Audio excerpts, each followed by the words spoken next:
Welcome to another episode of Tips from Tom, where we will cover a wide range of real estate market updates. We will cover education process in the selling process of your home, education of buying a home. We'll cover other markets when I have guests on here, and overall just be a real estate resource for you, the consumer. On today's episode, what we're going to cover is how much do you really make when you're selling your home? And we're going to cover the true cost of selling your home and the three biggest financial components that go into that sale process. Component number one is going to be the comps. It's going to tell us how we come to the price and what the comparables are in your market around your area that are going to directly relate to how we get to a price and what the market's telling us we can sell your home for. Number two is going to be the final net proceeds sheet that I use for my clients. And that will be a overview of exactly what it sounds like, a final net proceeds. It's going to take all of the costs, the general costs associated with selling your home, put them on a spreadsheet, and it's going to spit out a number at the bottom of exactly what you're going to, the goal is what you're going to walk away with when you sell your home at the closing table. And the last one is going to be also ties back into that, that final net proceeds. It's going to be the fees that are associated with selling your home, right? And the biggest one, truthfully, is going to be the real estate commission fee. So we're going to go into a little bit about that, how we get to that, and where those commission fees actually go to. So if you find this stuff useful, don't forget to hit that subscribe button. All right, make sure that if you find this stuff useful, drop a comment and tell me what exactly you would like to see covered on Tips from Tom. I'm happy to touch base and kind of shape episodes around what questions that you have as the real estate consumer. These episodes are also available everywhere you're getting your podcasts, on Apple Podcasts, Spotify, Google Podcasts, wherever you download your podcasts, you can go ahead and download these episodes as well. With that, let's dive into segment number one, which is going to be the comparables, right? And this, like I said, this is going to be the comps and what gives us the oversight and tells us actually what the market says that your home is worth. In episode number one, I talked a little bit about how the comps and the comparables, right? I'm not coming up with these prices, and agents shouldn't be coming up with these prices just off the top of the head. I feel like it's worth this much. And the truth is, while we do take into account what you, the seller, wants to sell your home for, the truth is the price can't be solely dictated on what you want or what the agent is feeling, because what we need to take into account is what the market is telling us. We can come up with all these prices, and the best marketing plan in the world is not going to do anything for you as a seller if we are priced incorrectly. So what we're going to do is we're going to take a look at the overview of the market and probably pull back, I'm going to tell you, about 3 to 6 months worth of inventory and what has closed, not what is on the market or what is active or kind of what's under contract. What we care about when we're figuring out where your home is going to sell for, we care about what the actual closed prices are of these places, because the truth is people can ask whatever they want. And let's be fully truthful here, fully transparent. I want to sell your home for as much money as possible. The truth is, the more money that I sell your home for, the more money I get to make. But that's not actually the reality of what your home may be actually worth. So what agents will do, and this is the truth, what agents will do, they'll come in and they'll say, hey, your home, I want to sell your home for, let's just say your home is, a nice condo, and I want to sell it for, $1 million. But in the reality, your home may actually, the market may be telling us that your home is worth $925. So what's going to happen is these agents are going to just tell you a list price that's going to pique your interest and say, yeah, that's the number I want. And then they're going to chase a reduction backwards. And what they're actually going to do is they're going to cost you money. The longer your home sits on the market, the more money it's going to cost you as the seller. It's going to give you the headache of having to deal with showings, get out of your home, keep your home pristine for these showings. All because the agent is going to be taking that listing, taking the leads off the buyers, and moving on and selling other homes. So when I give my clients a price, I give them a 3 price range of where I think realistically we will close your home. There is no make it up number here.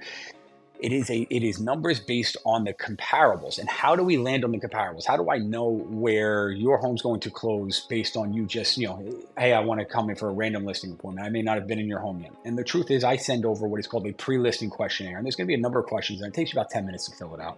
And it's going to be a number of questions on there that give me some insight as to who you are as the homeowner, what your home sale goals are, why you're selling. We're going to go over the obvious stuff, right? Beds, baths, size, square footage, parking if it's included, driveways, garages, all the things that kind of give me an oversight as to the tangible things, any upgrades that you've made, the tangible things that go into your home.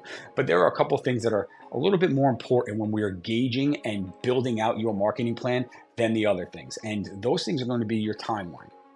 Your timeline. What would you rate your home? One of the questions I ask is, what do you rate your home through the buyer's eyes on a scale of 1 to 10? Right? And the other thing is going to be, what do you currently own on your home? And those three things are going to really help me shape the marketing plan, your timeline being very important. Because if you need to sell this thing quickly because you have to relocate to another state for a job, or you have to sell this thing quickly because you have a family emergency and you're going to pull this out, right? You're going to pull this money and you have something going on that you need this money for. That's going to dictate your motivation, and it's going to change how I market your home. Because we may need to, price this thing lower to drive traffic and let you control the terms. So the other thing is, what do we rate your home through the buyer's eyes? And what do we mean when we say the buyer's eyes? What I want you to do is I want you to look at your home overall and say, if I were coming into this home to buy it, how would I rate this home, right? What needs to be done? And what this is going to do is it's going to make you open your eyes to the little projects that need to get done, the little upgrades that maybe you've overlooked through the years. And it's going to give us a real insight as to how do we take this home from, the 7 that you're rating it, how do we get it to that 9? How do we get it to a 10? What needs to happen? And are those things that we can update and do prior to listing? Right, so I want you to be realistic with yourself and rate your home through the buyer's eyes, 1 through 10. The last thing is going to be, what do you actually owe on the home? What do you owe on the home is going to help me shape that final net proceeds sheet, and it's going to spit out that number so that you may think, I'm going to sell it for this much and this is going to be great. But in reality, we need to know what that mortgage payoff is going to be. And then we're going to pair that with the other fees associated with selling your home. And at that bottom, it's going to spit out that final net proceeds number as to exactly what you're going to walk away with, which that final net proceeds talk, that's going to bring us into our second segment, which is the final net proceeds sheet. And what does the final net proceeds sheet really do? That's going to take all the information that I've gathered, it's going to give me the prices, and it's going to spit out that number on what exactly you're going to walk away with. Because let's face it, all the information in the world that I give you, all of the marketing plans and everything else that I give you, if you're not happy with that final walk away number, well, that's going to dictate whether or not you sell your home. And my goal is to be as open and transparent on this process as possible. I don't want any surprises.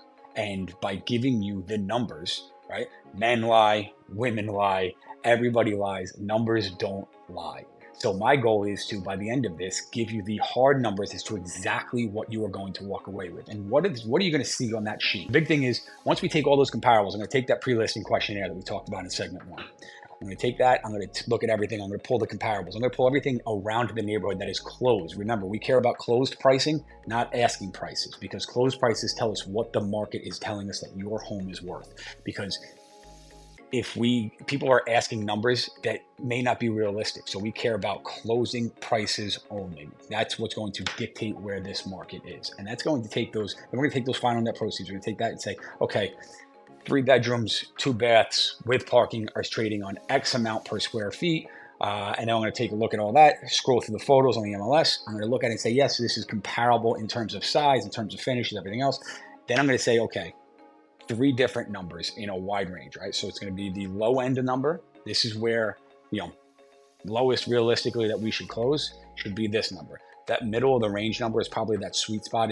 I usually try to go for listing price between that middle range number and that high number that I'm going to talk about. So that middle range number is that dead center, exactly that, the middle of where we should list at. And the high range is where we, that high point where maybe, we're going to be pushing the market there. And the way that these numbers work is the low range, right? What are we going to do? We're going to capture a lot of buyers from that low range. Right? We're going to drive a ton of traffic in there. And the hope is that by listing at that low range, we're going to have enough traffic to drive through and push that number into a bidding war and hopefully drive it up over that high end number.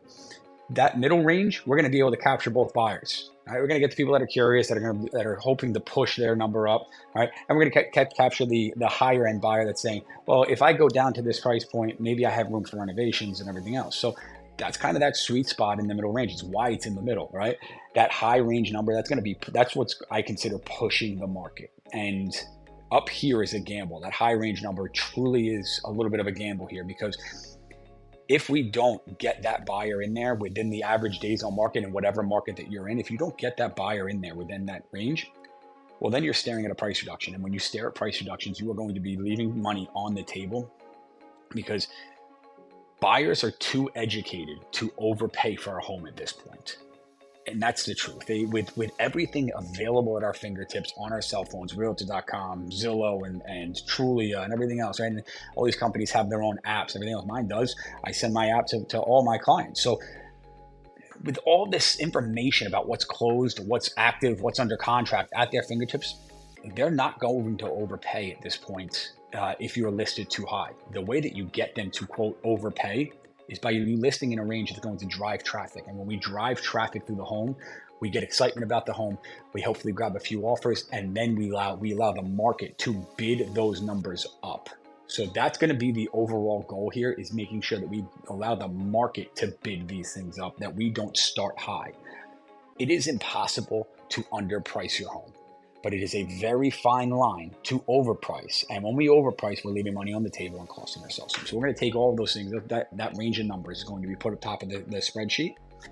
And then we're going to back out the fees off of those numbers.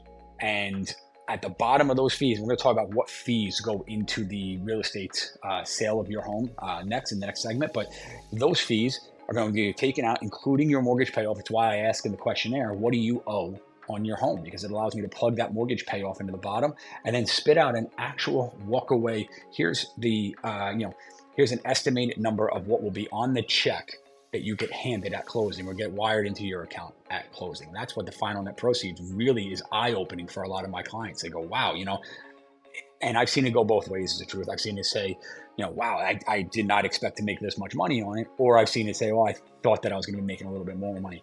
Either way, right? Either way, my goal is now accomplished. Either way, I'm giving you all the information to make an educated, informed decision as to what we're going to list your home for.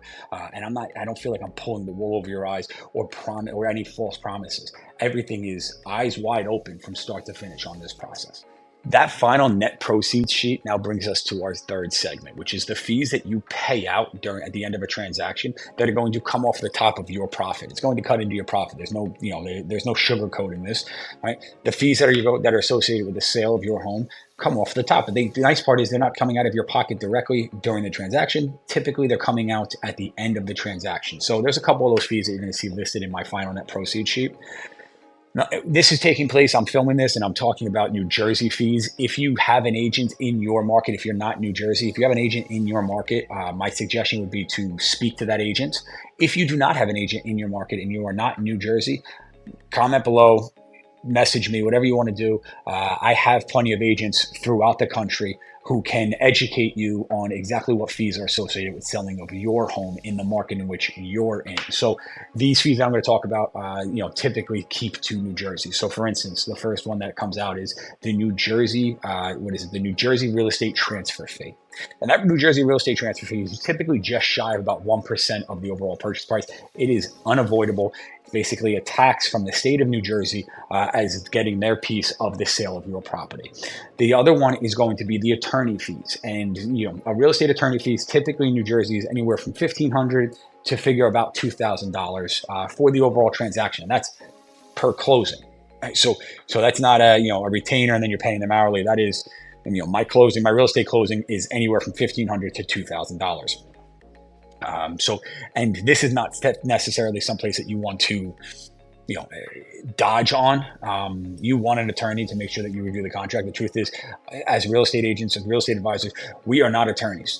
They're going to go through this entire contract and make sure that you are protected, make sure that everything is based around making sure that you're protected legally in the court of law. So don't skimp on this. My other suggestion with dealing with attorneys or vendors in general, the truth is, guys, we build, as advisors, we build our team based on people that are going to execute and get things done for us. Because the truth is, as an advisor, my job is to make sure that I close a deal. And do you know why I make sure that I close a deal? Because I don't get paid until the deal closes. So I've built my team to make sure that things run as smoothly as possible.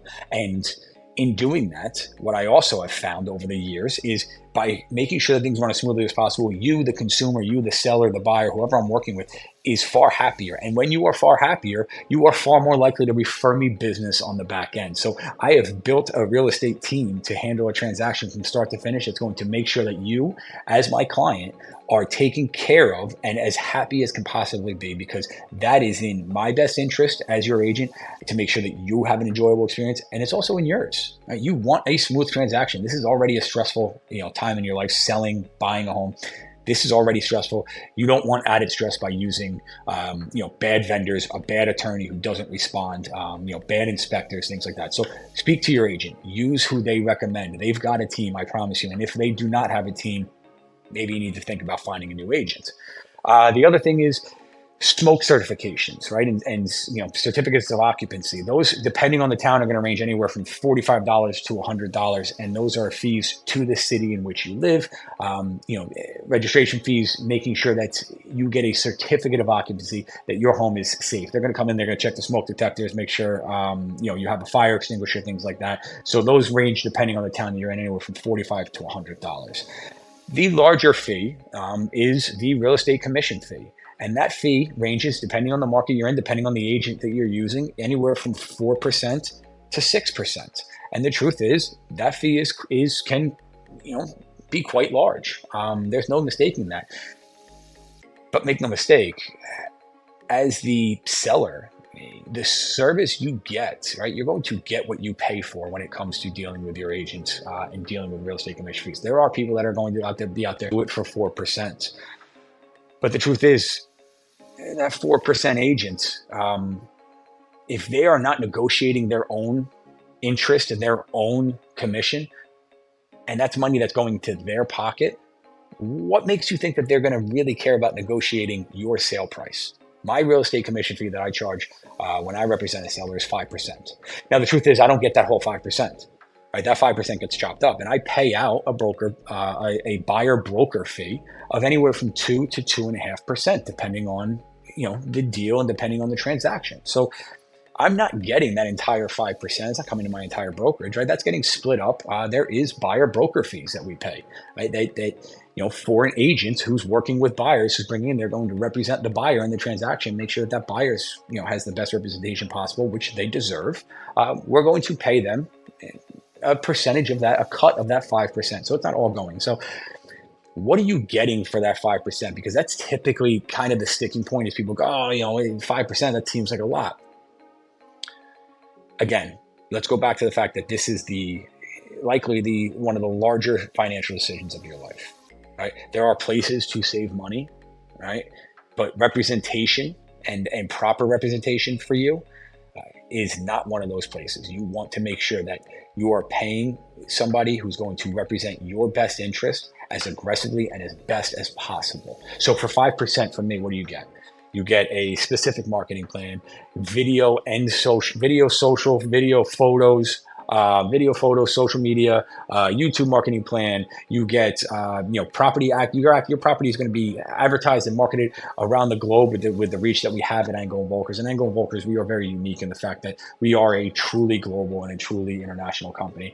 So your property can be advertised in our offices in Germany, in our offices in Italy, right? In our offices all throughout the world. And one of the big things that we do is, with 𝐓𝐈𝐏𝐿 𝐓𝐈���𝐿, you get access to what is called 𝐄𝐏𝐈.com. It's part of what we call the Edge platform. And 𝐄𝐏𝐈 takes your listing and pushes it past the Chinese firewall, translates it into multiple dialects of Mandarin so that it gets directly in front of Chinese buyers. And why is that important in the state of New Jersey? Right? Is foreign money really coming over here? Well, the truth is, New Jersey is one of the few states that is encouraging and still has low regulations on foreign money being brought to this area. So while not all of our sales are influenced by our international footprint, the truth that you need to ask yourself is, can you afford with the biggest financial decision in your life? Can you afford to not have that extra exposure, right?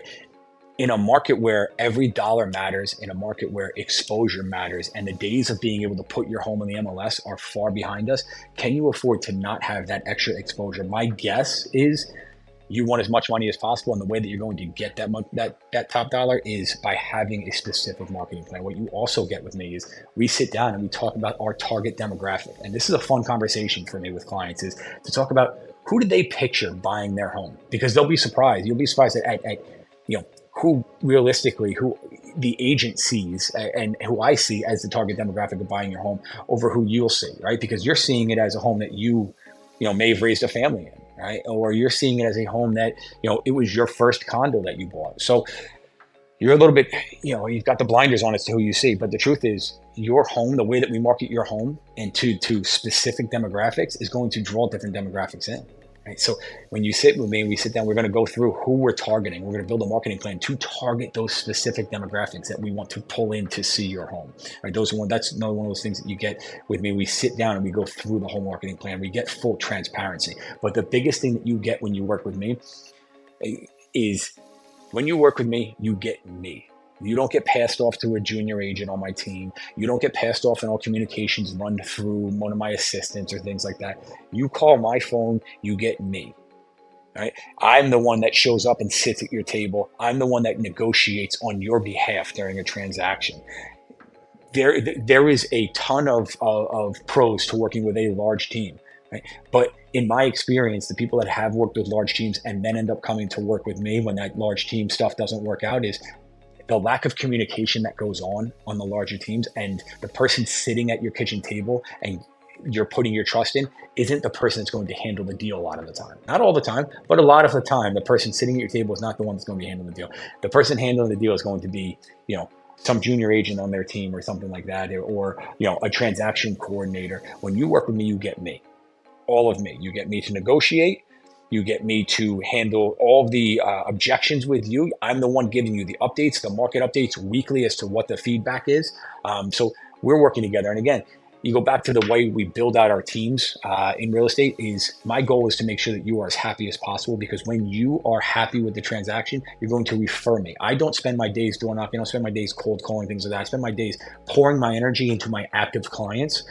So on the back end of a transaction, I have to make sure that you, the consumer, are happy, because I depend on that. It's the lifeblood of my business. So that is what you get for the 5%. And we can go into a number of other things. You want to schedule an appointment, drop me a comment, message me. We can talk about what it looks like when we work together for selling your home, your biggest financial decision in your life. So let's set that up. Let's start that conversation about what that actually looks like. So guys, those are our 3 segments. Those are just 3 pieces of what goes into actually pricing out your home and how much money you, the seller, actually takes away. This has been an episode of Tips with Tom. Guys, don't forget to subscribe, hit that like button, drop a comment. If there's anything that you guys have questions of when it comes to real estate related stuff, if there's a market that you have questions for, please drop a comment. I will find somebody in that market. I have agents throughout the country. I will make sure to get somebody on an episode, and we will talk about questions that you have of any single real estate market around the world. So guys, thanks for tuning in. If you guys have any questions at all, please let me know. I would love to start a conversation with you and build episodes built around what you guys want to watch.